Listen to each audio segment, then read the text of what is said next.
Welcome to Meena சமையல். இன்னைக்கு நம்ம பார்க்க போகிறது நம்ம சவுத் இந்தியன் ஃபேமிலிஸ்க்கு ரொம்ப ரொம்ப முக்கியமான ரொம்ப விருப்பப்பட்டு சாப்பிடக்கூடிய ரசம் வெரைட்டிஸை தான் பார்க்க போகிறோம். ஒன்றும் இல்லை, 3 விதமான ரசம் வெரைட்டிஸை பார்க்க போகிறோம். இதுக்கு முன்னாடியும் இதே மாதிரி 3 செட் ஆஃப் ரசம் வெரைட்டிஸ் நான் காட்டியிருந்தேன். இது வந்து செகண்ட் வெர்ஷன் இல்லை பார்ட் 2 அப்படின்ட்டு கூட வச்சுக்கலாம்.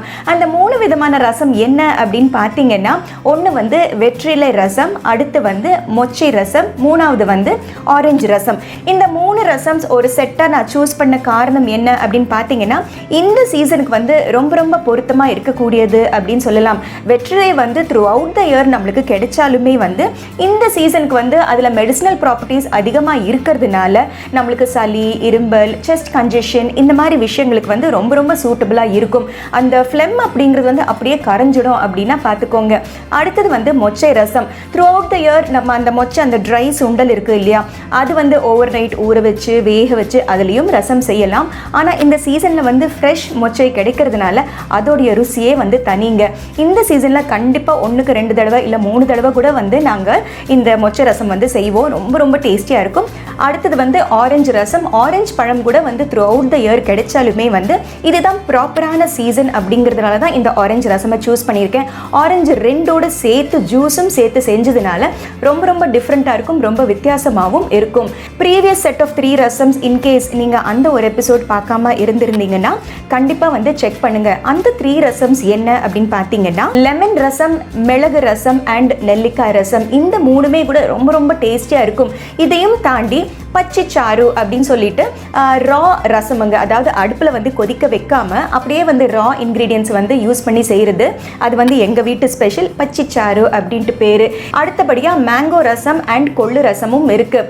மீனா சமையலில் வந்து பிளேலிஸ்ட்டில் நீங்கள் ரசம் அப்படின்ட்டு நீங்கள் போய் சர்ச் பண்ணிங்கன்னா இந்த எல்லா ரசம்ஸுமே இருக்கும். நீங்கள் விருப்பப்பட்டதோ இல்லை டெய்லியோ வந்து வித்தியாசமாக கூட நீங்கள் ரசம் செஞ்சுக்கலாம். ஸோ வாங்க இந்த செகண்ட் செட் ஆஃப் 3 ரசம்ஸ், வெற்றிலை ரசம், மொச்சை ரசம் அண்ட் ஆரஞ்சு ரசம் எப்படி செய்யறது அப்படிங்கறத பார்ப்போம்.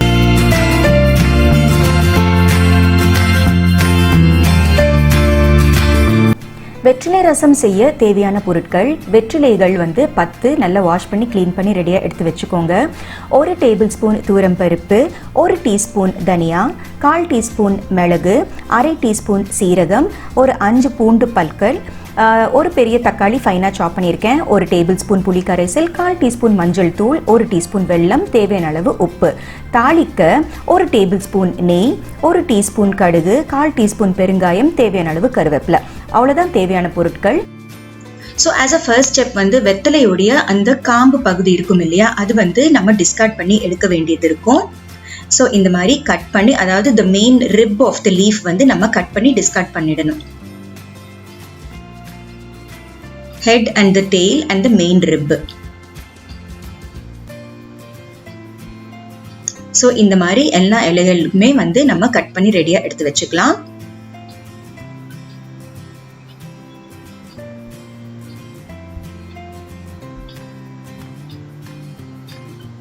ஸோ கட் பண்ணி முடிஞ்சதுக்கு அப்புறமா சின்ன சின்ன பீசஸை வந்து நம்ம கட் பண்ணிக்கலாம். ஏன்னா வந்து நம்ம ரோஸ்ட் பண்ணி அதுக்கப்புறமா கிரைண்ட் பண்ணுறதுக்கு வந்து ரொம்ப ரொம்ப சௌரியமாக இருக்கும், வேலை வந்து சீக்கிரமாக முடிஞ்சிடும். அந்த காரணத்துக்காக மட்டும்தான்.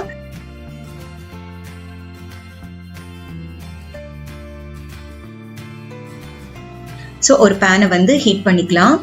1 டீஸ்பூன் நெய் வந்து ஜஸ்ட் இந்த இன்க்ரீடியன்ஸ் வந்து ரோஸ்ட் பண்ணிக்கிறதுக்கு வேண்டி மட்டும் சேர்த்துக்கலாம். தூரம் பருப்பு, தனியா, மிளகு, சீரகம் இது எல்லாத்தையுமே வந்து ஒரு 2 நிமிஷம் நம்ம ரோஸ்ட் பண்ணிக்கலாம். அதோட சேர்த்து பூண்டு அண்ட் இந்த வெற்றிலை இலைகள். வெற்றிலை வந்து லைட்டா வாடுற வரைக்கும் நம்ம வதக்கிட்டு ஒரு பிளேட்டுக்கு டிரான்ஸ்ஃபர் பண்ணிடலாம். இப்போ இது வந்து ஃபைனா கிரைண்ட் பண்ணி தேவையான அளவு தண்ணி விட்டு கிரைண்ட் பண்ணி முடிச்சாச்சு.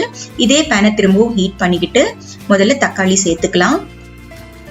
அடுத்து நம்ம கிரைண்ட் பண்ண இந்த வெற்றிலை மிக்ஸ்சர், தேவையான அளவு தண்ணி, டாமரிண்ட் பல்ப், மஞ்சள் தூள், வெல்லம், அதுக்கு தேவையான அளவு உப்பு எல்லாத்தையும் போட்டு நல்லா மிக்ஸ் பண்ணி ஒரு 2 கொதி வர வரைக்கும் நம்ம வெயிட் பண்ணலாம். க்ளோஸ் பண்ணி குக் பண்ணும்போது சீக்கிரமாக குக் ஆகிடும்.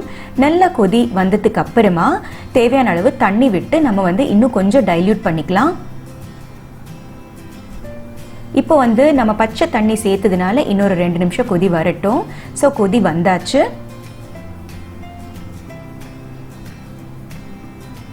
ஒரு தாளிப்பு கரண்டியில் வந்து நெய் சேர்த்து தேவையான அளவு கடுகு, அதுக்கப்புறமா பெருங்காயம், பொடியாக நறுக்கின கருவேப்பிலையை சேர்த்து நம்ம இந்த ரசத்தில் சேர்த்துக்கலாம்.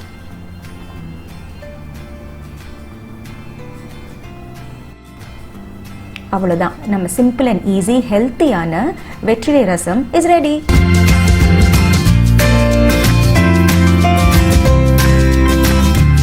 மொச்சை ரசம் செய்ய தேவையான பொருட்கள் என்ன அப்படிங்கிறத பார்ப்போம். இந்த ஃப்ரெஷ் மொச்சை வந்து ஒரு 1/4 கப்பு வேக வச்சு ரெடியாக எடுத்து வச்சுருக்கேன். அந்த வேக வச்ச தண்ணியை கூட நான் வேஸ்ட் பண்ணல, அப்படியே நான் வந்து சேர்த்து வச்சுருக்கேன் இதில். அதுக்கப்புறமா இதெல்லாம் வந்து வறுத்து அரைக்கிறதுக்கு 1 டேபிள் ஸ்பூன் தனியா, ஒரு 1/4 டீஸ்பூன் மிளகு, 1/2 டீஸ்பூன் சீரகம், ஒரு 3 காஞ்ச மிளகா, ஒரு 4லேருந்து 5 பல்லு பூண்டு. இது மட்டும்தான் நம்ம வறுக்க போகிறோம். அதுக்கப்புறமா அரைக்கும் போது இந்த ஃப்ரெஷ் தேங்காய், ஒரு டேபிள் ஸ்பூன் அளவு ஃப்ரெஷ் தேங்காயும் சேர்த்து நம்ம அரைக்க போகிறோம். அதுக்கப்புறமா அதர் இன்க்ரீடியன்ஸ் வந்து ஒரு 1/4 டீஸ்பூன் மஞ்சள், 1 டீஸ்பூன் அளவு வெல்லம், ஒரு டேபிள் ஸ்பூன் அளவு புளிக்கரைசல், அதுக்கப்புறமா தாளிக்க வந்து 1 டீஸ்பூன் கடுகு, 1 டீஸ்பூன் சீரகம், 1/4 டீஸ்பூன் பெருங்காயம், தேவையான அளவு கருவேப்பிலை அண்ட் கொத்தமல்லி, தேவையான அளவு உப்பு அண்ட் தாளிக்க வந்து நெய். அவ்வளோதான் தேவையான இன்க்ரீடியன்ஸ். இப்போ மொச்சை ரசம் எப்படி செய்கிறது அப்படிங்கிறத பார்ப்போம். முதல்ல ஒரு பேனை ஹீட் பண்ணிக்கலாம். இந்த ஸ்பைசஸை வந்து நம்ம ஃபஸ்ட்டு ரோஸ்ட் பண்ணிக்கலாம். கொஞ்சமாக நெய்யில் ரோஸ்ட் பண்ணும்போது ஃப்ளேவர் வந்து ரொம்ப நல்லாயிருக்கும். ஜஸ்ட் ஒரு 1/2 டீஸ்பூன் தான் போட்டிருக்கேன் பாருங்கள். முதல்ல தனியா, அடுத்து மிளகு, அடுத்து சீரகம்.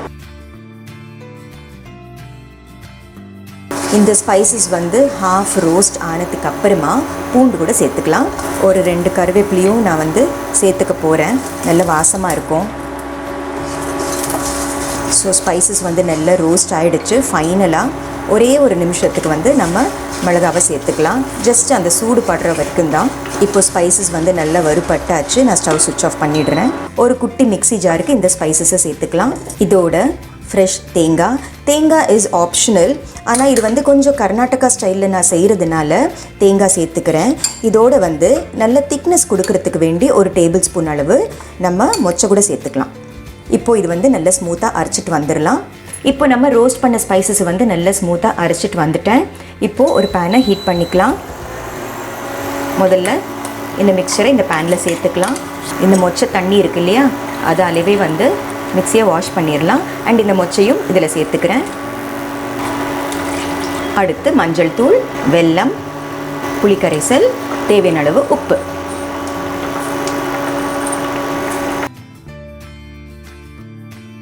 நல்ல கமகமன்னு வாசனை வருது. ரொம்ப டேஸ்டியாக இருக்கும் இந்த ரசம். சீசனில் வந்து இது மிஸ்ஸே பண்ணாதீங்க. இப்போது மொச்சை சீசன் அப்படிங்கிறதுனால நான் மொச்சை சேர்த்து செய்கிறேன்.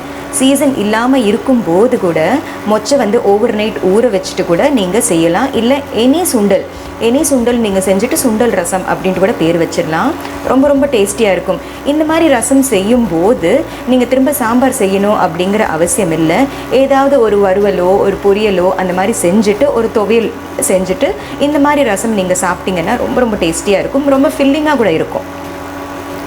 கூட கிறிஸ்பியாக ஏதாவது சிப்ஸோ அப்பளமோ அந்த மாதிரி ஏதாவது இருந்ததுன்னா கூட ரொம்ப ரொம்ப நல்லாயிருக்கும். ஸோ கன்சிஸ்டன்சி பத்தாத அளவுக்கு இன்னும் கொஞ்சம் சேர்த்துக்கலாம். இந்த ரசம் வந்து கொஞ்சம் திக்காக தான் இருக்கும். ஏன்னா வந்து அரைக்கிறதுல வந்து நம்ம மொச்சையும் சேர்த்துருக்கோம் அண்ட் தேங்காய் வேறு இருக்கு இல்லையா, ஸோ அதனால்.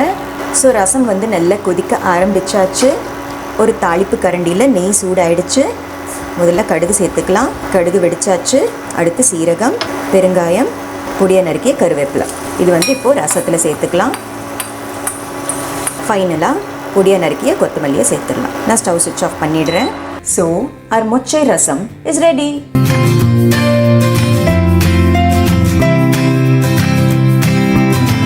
ஆரஞ்சு ரசம் செய்ய தேவையான பொருட்கள்: ஆரஞ்சு தோல், அதாவது ஆரஞ்சு ரெண்டு அப்படின்னு சொல்லுவாங்க பார்த்தீங்களா, அது வந்து ஃபைனாக துருவி ஒரு டேபிள் ஸ்பூன் போல் எடுத்து வச்சுக்கணும்.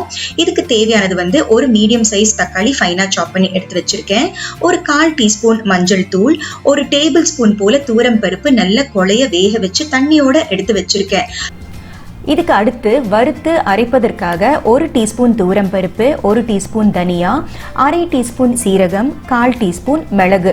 தாளிப்பதற்காக 1 டேபிள் ஸ்பூன் நெய், 1 டீஸ்பூன் கடுகு, 1/4 டீஸ்பூன் பெருங்காயம், தேவையான அளவு கருவேப்பிலை, 1 காஞ்ச மிளகா, தேவையான அளவு உப்பு.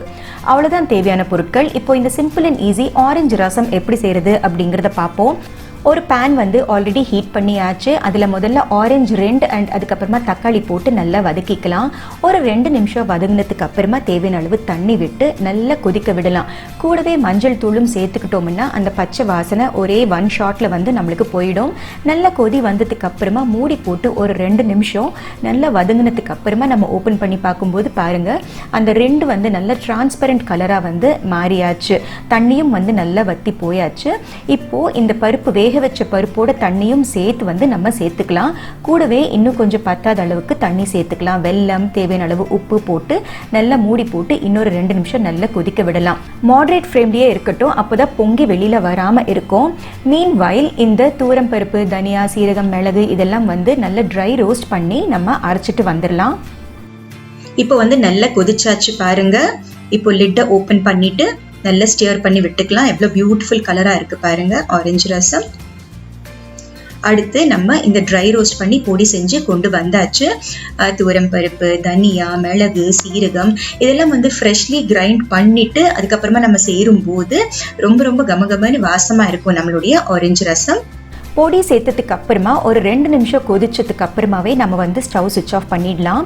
ஸ்டவ் சுவிட்ச் ஆஃப் பண்ணிவிட்டு ஆறின பிறகு தான் நம்ம வந்து ஆரஞ்சு ஜூஸை வந்து சேர்க்க முடியும், இல்லைன்னா அதோடைய ப்ராப்பர்ட்டிஸ் வந்து போயிடும். மீன்வைல் ஒரு தாளிப்பு கரண்டியில் வந்து நெய் சூடு பண்ணியாச்சு. தேவையான அளவு கடுகு போட்டு பெருங்காயம், கருவேப்பிலை, காஞ்ச மிளகா இதெல்லாம் சேர்த்து நல்லா ஸ்டியர் பண்ணி நம்ம ரசத்தில் சேர்த்துக்கலாம். இப்போ ரசம் வந்து நல்ல புகை வருது பாருங்கள். நல்ல சூடாக இருக்கும்போது வந்து நம்ம orange juice and lemon juice சேர்க்கக்கூடாது. ஒரு 2 நிமிஷம் நல்லா ஆறுனதுக்கு அப்புறமா இந்த ஸ்டேஜில் தான் நம்ம ஆரஞ்ச் ஜூஸ் கூடவே எலுமிச்சை சாறு இதெல்லாம் சேர்த்து ஸ்டியர் பண்ணதுக்கு அப்புறமா திரும்ப சாப்பிடும்போது நம்ம திரும்ப பாயில் பண்ணக்கூடாது. பாயில் பண்ணும்போது ப்ராப்பர்ட்டிஸ் வந்து நம்மளுக்கு லூஸ் ஆகிடும். ஸோ அவ்வளோதான், our orange rasam is ready. So வெற்றிலை ரசம், மொச்சை ரசம் அண்ட் ஆரஞ்சு ரசம் எப்படி செய்கிறது அப்படிங்கிறத பார்த்தீங்க இல்லையா? 3மே வந்து ரொம்ப டிஸ்டிங்க்ட் ஃப்ளேவர்ஸ், ரொம்ப டிஃப்ரெண்ட்டான ஃப்ளேவர்ஸ். இந்த கிளைமேட்டுக்கு வந்து ரொம்ப ரொம்ப சூட்டபுளாக இருக்கக்கூடிய ரசம்ஸ் தான் நான் வந்து சூஸ் பண்ணி உங்களுக்கு காட்டியிருக்கேன். ஸோ இந்த எபிசோட் உங்களுக்கு ரொம்பவே பிடிச்சிருக்கும்னு நினைக்கிறேன். கண்டிப்பாக நீங்களும் ட்ரை பண்ணி பாருங்கள். ஸோ மீனா சமையலை பாருங்கள், லைக், ஷேர், சப்ஸ்கிரைப் பண்ணுங்கள். பாய்.